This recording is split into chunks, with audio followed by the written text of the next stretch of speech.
नमस्ते आप सभी को। आज मैं आप सबके समक्ष एक कविता प्रस्तुत करने जा रही हूँ। मेरी कविता का शीर्षक है नारी शक्ति। इस कविता के रचयिता है श्रद्धा सूर्या जी। प्रस्तुत कविता में कवियत्री ने एक ही कविता में अनेक विषयों पर चर्चा की है। उन्होंने इस कविता में स्त्रियों का मनोबल बढ़ाते हुए उन्हें उनकी शक्तियों के बारे में परिचित करवाया है और उनके शक्तिशाली शस्त्र चूड़ियों की अनेक विशेषताएं बताई हैं। और अंत में उन्होंने स्त्रियों को ललकारते हुए कहा है कि अब समय आ गया है, हमें ईंट का जवाब पत्थर से देना होगा। ये लड़ाई खुद लड़नी होगी क्योंकि इस बार हमें बचाने के लिए कोई नहीं आएंगे। तो अब मैं आरंभ करना चाहूंगी।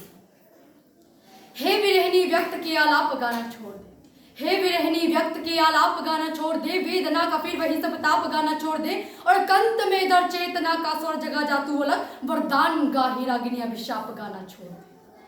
और क्यों? तू वे शक्ति का स्वर है जिसमें सृष्टि रचने की ताकत, तू परशुराम की भी जननी जगपालक की भी पालक है, तू राज रचैया जगत की भैया कृष्ण कन्हैया की माता, तू खप्पड़ वाले का खप्पड़ जो कभी नहीं है भर पाता, तो साहस शौर्य समर्पण को तू जीवन का आधार बना, और धारण रूप रणचंदी का तू शस्त्रों को श्रृंगार बना, तू शस्त्रों को श्रृंगार बना। जो पुरुष कमजोर दिखाई देते हैं उन्हें कहा जाता है चूड़ियां पहने। जो पुरुष कमजोर दिखाई देते हैं उन्हें कहा जाता है चूड़ियां पहन ले। मेरा प्रश्न है, यदि चूड़ियां मानक है कमजोरी की, तो क्या जगत जननी जगदम्बा के हाथों में चूड़ियां पहनाते? तो क्या भारत माता के हाथों में चूड़ियां पहनाते? तो क्या वीणा पानी के हाथों में चूड़ियां पहनाते? क्या दिखता है मुझे चूड़ियों में?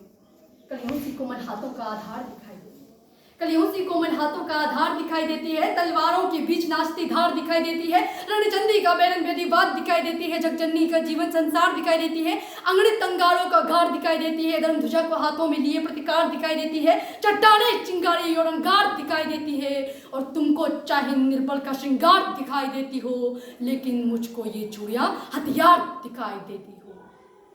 आखिर क्या किया है इस चूड़ियों ने भारतवर्ष में? गौर से सुनिएगा। वीरता को बढ़ती इस भारत की भव्यता में करुणा के कलमे सिखा गई है चूड़ियां। वीरता को बढ़ती इस भारत की भव्यता में करुणा के कलमे सिखा गई है चूड़ियां। पौरुष की परिपाठी तलवारें पड़ा गई तो गरिमा की गोष्ठियां लिखा गई है चूड़ियां। दृढ़ता का वरदान वीरों ने अपनाया तो धीरता के धीरे से टिका गई है चूड़ियां। और जलकर जब जौहर की ज्वाला अपनाए तो खिलजियों को औकात दिखा गई है चूड़ियां। यदि इतनी शक्तिशाली शस्त्र हैं हमारे पास तो स्त्रियां तैयार हो जाए, क्योंकि समाज में ऐसे बहुत से लोग हैं जो आपको नोचने के लिए, आपको दबोचने के लिए तैयार बैठे हैं। लेकिन इस बार आपको खुद को तैयार करना होगा, क्योंकि इस बार हमें बचाने के लिए स्वयं श्री कृष्ण नहीं आ पाएंगे। तो इस विषय पर मैं पंक्तियां निवेदित करना चाहूंगी कि दुर्योधन है, दुशासन है, पक पक पर बन अवरोध खड़े, कुछ कुटिल काल के अनुयायी है, शकुनी से शैतान बड़े, कलियों सी कोमल मूरत को कर देंगे पल में तार तार, मन के सारे श्रृंगारों को क्षण भर में कर देंगे चार चार, रणचंदी का तू रूप धारणहार, राक्षस पर तू कर प्रहार, घन घन चूड़ी की मध्य उते तलवारों के अद्भुत प्रहार, अरे पानी तक ना मांग सके वो जो तुमको आंख उठाएंगे, तब तुम खुद अपना चीर बचा लो, कृष्ण नहीं आ पाएंगे। क्यों नहीं आएंगे कृष्ण? कृष्णा को काम बहुत से हैं, क्यों नहीं आ पाएंगे कृष्ण?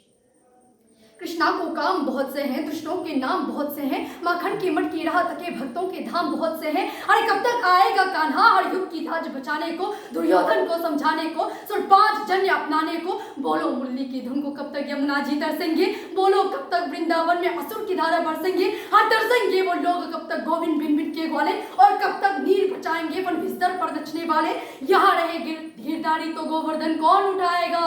महासमर के व्यू भेदने अभिमन्यु कौन पटाएगा? सुनो दामिनी, सुनो दामिनी, रणभूमि में निर्बल ही मारे जाएंगे, तब तुम खुद अपना चीर बचा लो, कृष्ण नहीं आ पाएंगे। गलतियां तो हमारी है साहब, हमने ही बेटियों को गुड़ियों से परिचित करवाया। हमने उन्हें बताया कि आप गुड़ियां जैसे नाजुक, गुड़ियां जैसे शौक तुम्हारी गुड़ियां सी बन जाती, गुड़ियां जैसे शौक तुम्हारी गुड़ियां सी बन जाती है, वीर प्रसूता होकर भी क्यों पल पल निर्भयती है, अशक्ति स्वरूपा हो तुम तो जगदम्बा की अवतारी हो, क्या दुर्योधन क्या दुशासन तुम स्वयं काल पर भारी हो, मात्रों को अभिलाषा को है श्रृंगारों पर रोक नहीं, अरे कलिका हो तुम तो इस पवन का सुकोमलता पर तोप नहीं, मगर वर्जना क्यों करती हो दालों से तलवारों से, बस एक बार तुम लगन लगा लो मृत्यु निचाती धारों से, चूल्हा चोरी चुनरी बिन श्रृंगार नहीं होता। मगर बताओ क्या तलवार बिना कोई रूप अपूर्ण नहीं होता। हम रक्त बीज चोर और चंदी का रक्तिम रूप दिखाएंगी, तब तुम खुद अपना चीर बचा लो, कृष्ण नहीं आ पाएंगे। कहते हैं निर्भया की मां को 8 वर्ष लग गई अपनी बेटी को न्याय दिलाने। उन्हें न्याय तो मिल गया, लेकिन समाज में ऐसे बहुत से सवाल उठे जिनके जवाब उन्हें देने पड़े। तो इस विषय पर मेरा प्रश्न है, यदि चीर नहीं बच पाया तो अपमान भला सह पाओगे? यदि चीर नहीं बच पाया तो अपमान भला सह पाओगे? विनय भंग की कठिन कहानी क्या खुलकर कह पाओगे? एक दृश्य में यहाँ हजारों प्रश्न खड़े हो सकते हैं, तो चित्रों के विनय भंग दृश्य बड़े हो सकते हैं। थाने वाले न्याय व्यवस्था हर पर तुमको टाकेंगी, गरिमा की हर परत को जख्मों पर नमक लगाएगी। अरे घिस जाएंगे पाँव मगर न्यायालय खत्म नहीं होंगे, माँ बापों की करुणा वाले खत्म नहीं होंगे। किसी निर्भया को मुक्ति में 8 वर्ष लग जाएंगे, तब तुम खुद अपना चीर बचा लो, कृष्ण कहाँ तक आएंगे? तब तुम खुद अपना चीर बचा लो, कृष्ण कहाँ तक आएंगे? धन्यवाद।